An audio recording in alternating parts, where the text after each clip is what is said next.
I never imagined I'd be telling this story, but sometimes life takes unexpected turns that force you to share the darkest moments of your past. I'm Julia, and until recently, I lived what many would consider a dream life. My husband Max and I owned a beautiful house. The kind with a wraparound porch and windows that caught the sunset just right. I loved my job as a college science teacher. There was something deeply satisfying about watching young minds grasp complex concepts for the first time. Max would often tease me about how animated I'd get when talking about my students' breakthroughs. He'd say, "Jules, your eyes light up more talking about chemical reactions than they do when you look at me." Max was successful in his own right. He owned a real estate agency that had grown impressively over the years. He had a natural talent for the business, understanding both properties and people in a way that made him stand out in the industry. "It's simple," he'd say. "Just treat people the way you'd want to be treated." If only everyone in our lives shared that philosophy. Our family circle was relatively small. My father, a lawyer, lived in another state, which meant our visits were limited to major holidays and the occasional long weekend. On Max's side, there was his father Jack, also a lawyer, and his sister Daisy. And Daisy, well, she was something else entirely. I remember the first time I met her. She swept into the restaurant where Max had arranged our introduction, designer handbag swinging from her arm, fresh from finalizing her second divorce. "Another one bites the dust," she'd announced, laughing as she ordered the most expensive wine on the menu. "But don't worry, sweetie, he's paying for it all." That was Daisy's approach to life: marry rich, divorce richer. She managed to do it 3 times, each marriage more lucrative than the last. Well, almost. The first 2 divorces left her with hefty alimony payments, which she burned through in record time. Designer clothes, exotic vacations, spa treatments, nothing was too expensive for Daisy. "Life's too short to count pennies," she'd say, swiping a credit card that was probably already maxed out. But her third marriage? That's where her luck ran out. Her husband was smarter than the others, or at least had better lawyers. He had her sign a prenuptial agreement that she probably didn't even read. When that marriage ended, Daisy was left with nothing but her expensive tastes and an empty bank account. That's when Max stepped in. "She's my sister, Jules," he'd say whenever I questioned why we were paying her rent. "I can't just let her live on the street." So he covered her apartment, her utilities, most of her bills. I watched month after month as my husband supported his sister's lifestyle, unable to say no to family. Living with Daisy as a sister-in-law was like walking on eggshells, except the eggshells were designer brands and covered in champagne. From the moment I entered the family, there was tension between us that you could cut with a knife. "Oh, look who's here, our favorite professor," Daisy would announce whenever I walked into a room, her voice dripping with mockery. "Coming to teach us all how to live properly?" I never understood why she took such pleasure in antagonizing me. Maybe it was because I represented everything she despised: hard work, education, earning your own way in life. The tension would reach its peak at family gatherings, especially once Daisy had a few drinks in her. I remember one particularly uncomfortable Christmas party. Daisy was on her 4th martini, holding court in the living room like some self-proclaimed queen of cunning. "You want to know how to really succeed in life," she announced to everyone and no one in particular. "Watch and learn from a master." "Daisy, maybe you should slow down," Max suggested gently. "Oh, hush, little brother," she waved him off. "I'm educating your wife here. See, Julia, you spent all those years getting your fancy degree, and for what? I've never worked a day in my life, and I've had more luxury than you'll ever see." She loved telling stories about her conquests, especially when she was drinking. "Any man I want," she'd boast, throwing back another martini. "I could take any man right out of his happy little family. Done it twice already. It's like taking candy from a baby." The worst part was watching other people at these gatherings, especially younger women, actually listening to her like she was sharing some ancient wisdom. "You don't need books, honey," she'd say to anyone who'd listen. "You need strategy. These rich men? They're all the same. Wave a pretty face at them, and they'll forget their own names. Looking back, I should have seen the warning signs in how she talked about manipulation like it was an art form. Remember me in my 20s, Max, she'd often reminisce. I had them all wrapped around my finger. One smile, and their wallets would open like magic. The thing is, she wasn't lying about her past beauty. I'd seen the old photos. Daisy in her prime was stunning. The kind of beauty that turned heads and stopped conversations.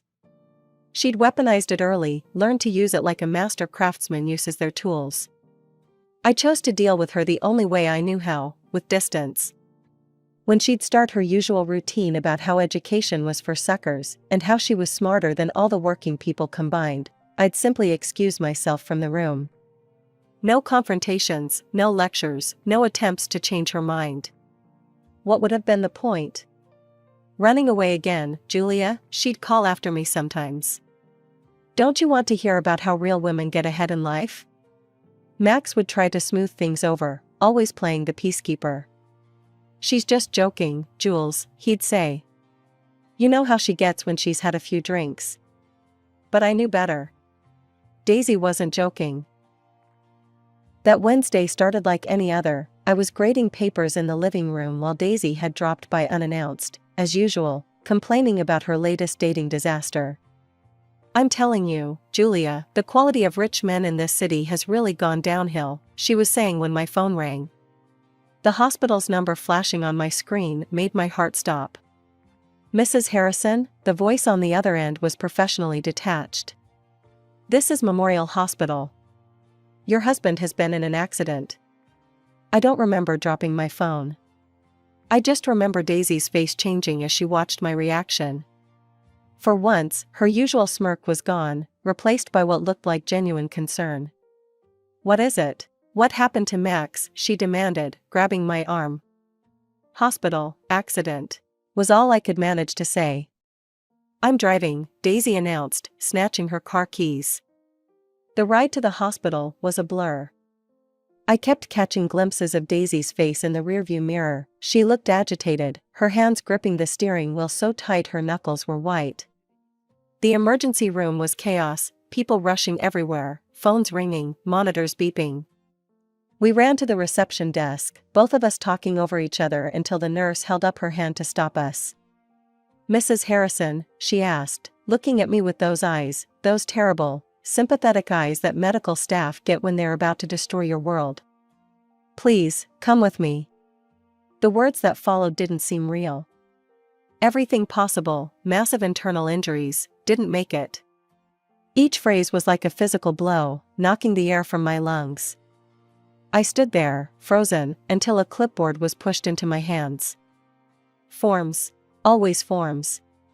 Even when your world is ending, there are forms to fill out. Daisy, I managed to say, my voice sounding strange and distant to my own ears. Could you get Max's things from the administrator? I need to sign these. She nodded, squeezing my arm before heading down the hallway. I spent the next 15 minutes mechanically signing papers, my signature becoming less recognizable with each page. When I finally finished and went to find Daisy, I spotted her in a quiet corner of the waiting room. Something about her movements made me stop.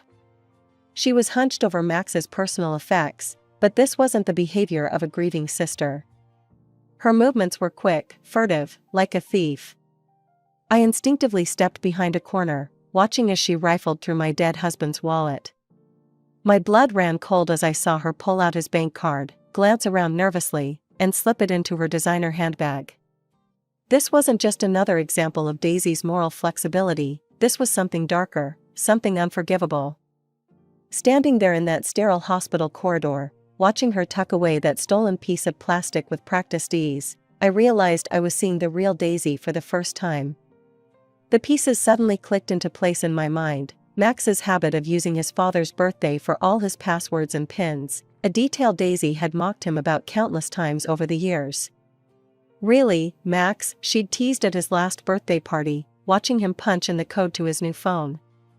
Still using Dad's birthday for everything? You're so predictable. Now that predictable habit was exactly what she was counting on. My mind raced with the implications of what I'd just witnessed. But I couldn't act rashly, not with something this serious. I needed legal advice, and I knew exactly who to ask. Taking a deep breath to steady myself, I stepped out from my hiding place and approached Daisy as if I hadn't seen anything. "Ready to go?" I asked, proud of how steady I kept my voice. "Oh, Jules." Daisy jumped slightly, clutching her bag closer. Yes, let's get out of this awful place." The drive home was surreal. Daisy kept up a stream of apparently concerned chatter, occasionally wiping away tears that never quite seemed to reach her designer mascara. "I just can't believe he's gone," she kept saying. "My little brother, what am I going to do without him? What are you going to do without his money?" I wanted to scream. Instead, I gripped the steering wheel tighter and focused on breathing. As soon as we pulled into my driveway, Daisy's act began to crack. She barely made it through the front door before she started gathering her things. "I'm so sorry, Julia, but I have some really important things I need to take care of," she said, not quite meeting my eyes. "You understand, don't you? It's just, I need to process this in my own way." "I bet you do," I thought, watching her practically sprint to her car. The screech of her tires on the pavement had barely faded when I grabbed my phone and dialed Jack's number. "Julia," his familiar voice answered on the second ring. "I just heard about Max." "I'm so sorry, I'm already packing to drive down." "Jack," I cut him off, my voice shaking. "Something happened at the hospital. Something you need to know about." I took a deep breath. "It's about Daisy."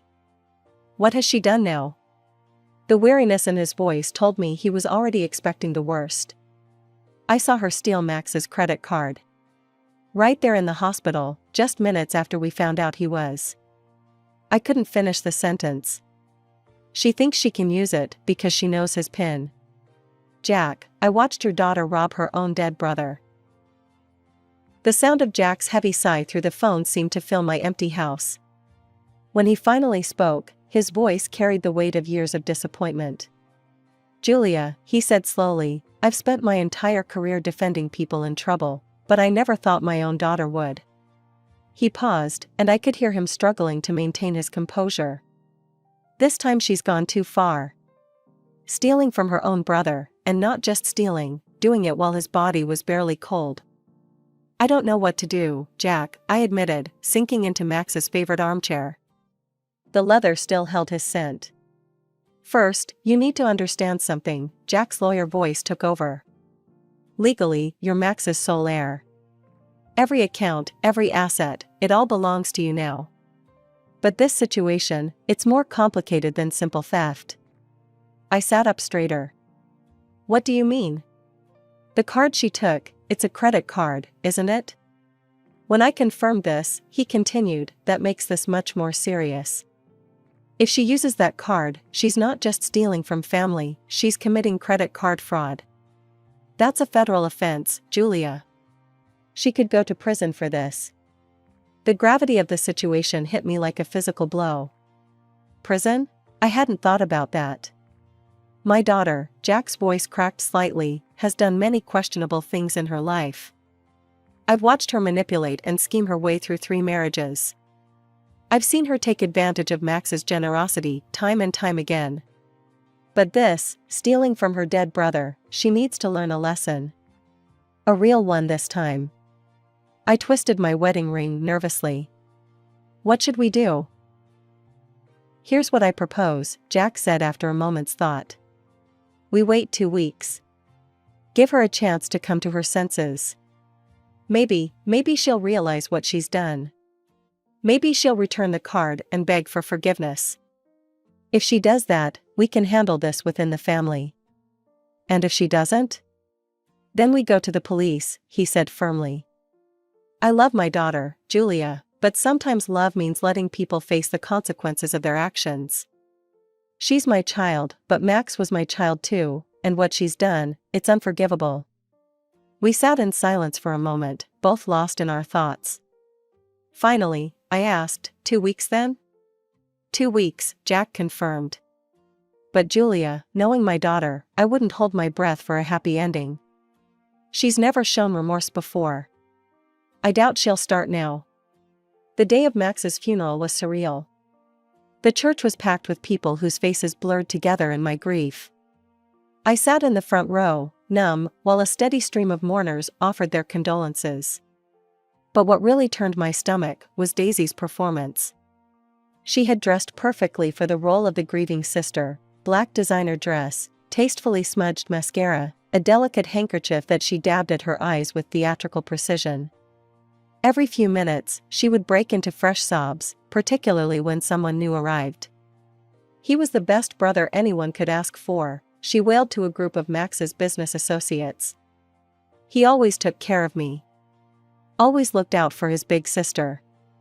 I don't know how I'll go on without him." I caught Jack's eye across the room. His jaw was clenched so tight I could see the muscles working beneath his skin. We both watched as Daisy worked the crowd, moving from group to group, sharing tearful stories about her beloved baby brother. "Remember when Max bought me my first car?" she sniffled to one of his old college friends. "That's just the kind of person he was, always giving, always generous." The irony of her words made me feel physically ill. Jack and I maintained our silence, playing our parts in this macabre theater. What choice did we have? We couldn't exactly cause a scene at Max's funeral. The following 2 weeks were the longest of my life. I tried to keep busy with work, but my mind kept drifting to that credit card. Part of me, the part that wanted to believe in basic human decency, hoped that Daisy wouldn't actually use it. Maybe she had just panicked at the hospital. Maybe she'd come to her senses. Maybe she'd return it with an apology. People can surprise you, I told myself late at night, alone in our too-big house. Maybe she's better than we think. Finally, after exactly 14 days, I walked into the bank. The teller's sympathetic smile as she pulled up the account made my heart sink even before she handed me the statement. My hand shook as I read through the transactions. $32,499 at Luxury Motors. $5,000 at Divine Aesthetics Plastic Surgery Consultation. $2,700 at Gucci. $1,850 at Louis Vuitton. $890 at La Maison Restaurant. The list went on and on, each line item a fresh slap in the face. Over $50,000 in total, spent in a 2-week shopping spree that would have made a Kardashian blush. I sat in my car in the bank parking lot, staring at the statement until the numbers blurred. Then I pulled out my phone and typed out a text to Daisy. "Hey, haven't heard from you in a while. Would love to catch up. Coffee at Riverside Cafe tomorrow at 2?" Her response came almost immediately, "Of course, missing you too." The little heart emoji at the end of her message made my blood boil. I called Jack next. "Did you get the statement?" he asked without preamble. "Yes. I'm meeting her tomorrow at Riverside Cafe. Will you come?" "Try to stop me," he replied grimly. It's time we showed Daisy exactly what kind of hole she's dug for herself. The Riverside Cafe was quiet that afternoon, just a few scattered customers nursing their lattes. I'd chosen a corner table, away from prying eyes and eager ears. Jack sat beside me, his legal notepad placed precisely in front of him, the bank statement tucked underneath. When Daisy swept in, 15 minutes late as usual, she was wearing new clothes I now knew had been purchased with Max's stolen credit card. Her face fell slightly when she saw her father, but she recovered quickly, plastering on her practiced smile. "Daddy, what a surprise," she exclaimed, leaning down to kiss his cheek. He turned his face away. That's when I saw the first flicker of uncertainty cross her features. "Sit down, Daisy," Jack said, his voice carrying the weight of 30 years on the bench. "What's going on?" she asked, sliding into the chair across from us. "Why do I feel like I'm being ambushed?" I took a deep breath. Something happened at the hospital the day Max died. His credit card was stolen. The color drained from Daisy's face, but she recovered quickly. Her eyes went wide with manufactured outrage. Stolen? Oh my God, that's horrible. It must have been one of those shifty doctors or nurses. You can't trust anyone these days. Really, Daisy? I said quietly. That's the story you're going with? What do you mean? Her voice rose an octave. Are you actually suggesting that I would steal from my own brother? On the day he died? How dare you? I loved Max. I would never. Jack cut her off by sliding the bank statement across the table. Then perhaps you'd like to explain how the thief knew to buy exactly your size at Gucci? Or how they knew to make an appointment at your favorite plastic surgeon?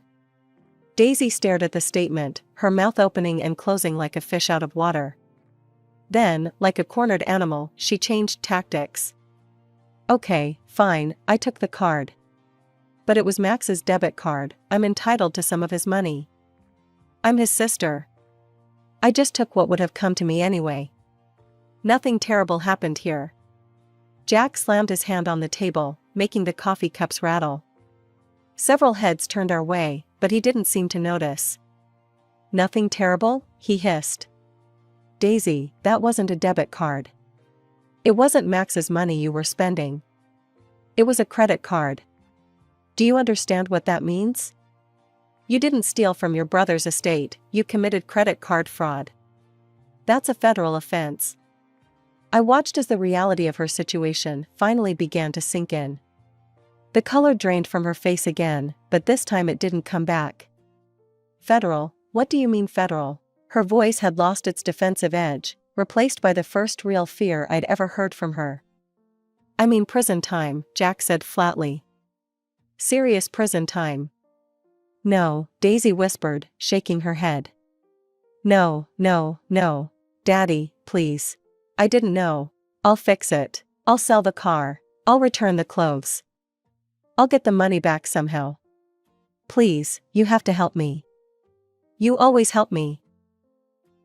Not this time, Jack replied, his voice heavy with finality. I've spent your entire life cleaning up your messes. Max spent years supporting you, protecting you, making excuses for you. And how do you repay that loyalty? By stealing from him before his body was even cold. The legal proceedings moved faster than I expected.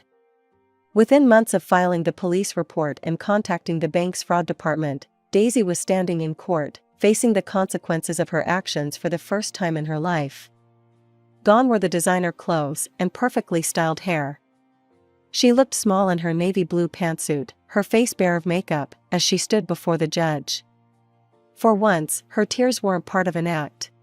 Your Honor, the prosecutor said, this wasn't a crime of necessity or desperation. Ms. Harrison stole her deceased brother's credit card within hours of his death, before his body was even cold. She then proceeded to spend over $50,000 in a calculated spending spree, showing complete disregard for both the law and basic human decency. The sentence came down like a hammer, 7 years in federal prison. I watched Daisy collapse into her lawyer's arms, sobbing uncontrollably. Part of me wanted to feel something, pity, perhaps, or sadness. But I felt nothing except a grim sense of justice. Late at night, though, when the house is quiet and I'm alone with my thoughts, I sometimes question whether we did the right thing. 7 years is a long time. Did we go too far? Was there another way? But then I remember finding her rifling through Max's wallet in that hospital corridor. I remember how she spent that money without a second thought, shopping, dining, buying a new car while I was planning her brother's funeral. I remember every time Max defended her, supported her, loved her unconditionally, and how she repaid that love with theft and betrayal. In those moments, I know we made the right choice. Some actions can't be excused, some bridges can't be rebuilt, some betrayals cut too deep to heal. Jack and I still meet regularly for Sunday brunches. We rarely talk about Daisy anymore, there's nothing left to say. Instead, we share memories of Max and support each other through the grief. 3 months into her sentence, Daisy called me from prison. The collect call notification gave me pause, but something made me accept it. Julia? Her voice was small, broken. I'm so sorry. Please, I know I messed up. I know what I did was unforgivable. But please, can we talk? I need someone. Everyone has abandoned me. I thought about Max, about his generous heart and forgiving nature. For a moment, I almost wavered. But then I remembered the security footage the police had shown us, Daisy using his credit card at store after store, smiling, laughing, living it up while we grieved. You're right about one thing, Daisy, I said quietly. What you did was unforgivable. Don't call me again. I hung up and blocked the prison's number. Some people say time heals all wounds, that forgiveness sets you free. Maybe they're right. But some betrayals go beyond forgiveness, some actions destroy any possibility of redemption.